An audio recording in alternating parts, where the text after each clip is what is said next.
আসসালামু আলাইকুম দর্শক, কেমন আছেন সবাই? আজকে চলে আসলাম আর একটি লং ভিডিও নিয়ে আপনাদের মাঝে। তো আজকে চলে আসছি আমি খাগড়াটা পাহাড়ে। এখানে আপনার হচ্ছে ইতিপূর্বে যে অবস্থানটা ছিল, কিন্তু বর্তমানে এত সুন্দর ফসল আদি এখানে ফলাই থাকে যে আমি আপনাদের জানানোর চেষ্টা করব যে এখানে কি কি ফলাচ্ছে তারা। দেখতে থাকেন ভিডিওটি। দেখতেই পাচ্ছেন যে কি সুন্দর কলার আবাদ হয়েছে। পাশাপাশি কিন্তু আরো অনেক আবাদ কিন্তু এইখানে আছে, যেটা আমি আপনাদেরকে দেখানোর চেষ্টা করব।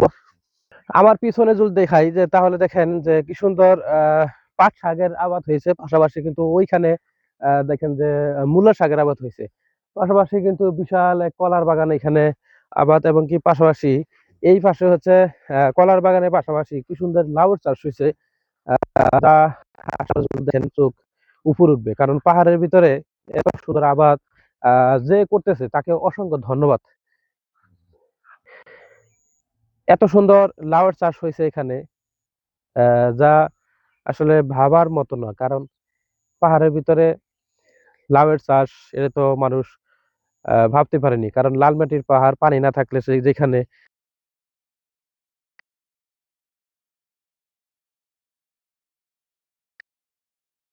পাবেন না। তো ঘুরতে ঘুরতে আবার দেখি সামনের দিকে যাই, দেখি কি কি আবাদ আছে আর এই পাহাড়ের ভিতরে আপনাদেরকে দেখানোর চেষ্টা করতেছি।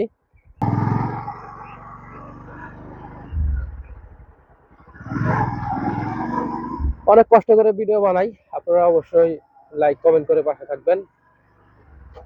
দেখেন পাশাপাশি কিন্তু এখানে হলুদের চাষ হলুদের চাষ আছে। তারপরে গাছগাছলা অনেক কিছুই কিন্তু আসলে এখানে আবাদ হয়ে থাকে। ইতিপূর্বে আমি দেখানোর চেষ্টা করেছিলাম যে দেখেন জাল দিয়ে বেড়া দিয়ে তারা কি আবাদ করতেছে, সেটাও কিন্তু আমরা দেখবো। জাল দিয়ে বেড়া দিয়ে এখানে দেখেন ভিতরে যত যায় দেখা ওই যে রসুনের চাষ। দেখেন কি সুন্দর রসুন, তারপরে আরো হচ্ছে কি আম বাগান, তারপরে বাগানের গাছ, কলা গাছ, হ্যাঁ, সুপারির গাছ। ও মাই গড, এক জায়গাতে দেখেন কত ধরনের আবাদ হচ্ছে, মাশাল্লাহ।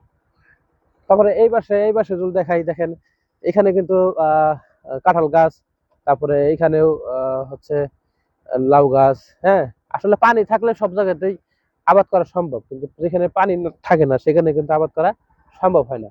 তো আমরা একটু আরো সামনের দিকে যাব।